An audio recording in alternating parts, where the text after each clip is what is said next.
मित्रांनो, असं कधीही करू नका. कसं होतं माहिती आहे का, आता मी इथं शांत डोक्याने विचार करून आणि थोडासा तुमचा आणि माझा विचार करून मी वागलो.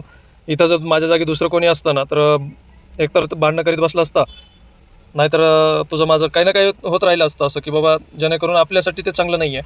तर आपण दररोज काम करून जगणारे माणसं आहोत, त्याचं आपण भान ठेवलं पाहिजे आणि नंतरच काम केलं पाहिजे. अरे भाई आप क्यों कॉल तक कर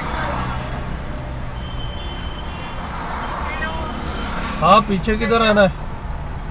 पीछे खड़ी हूँ मैं बैग लेके दोनों बैग ठीक आहे, ठीक आहे. आवाज येते का नाही तुला? कानात ते काय?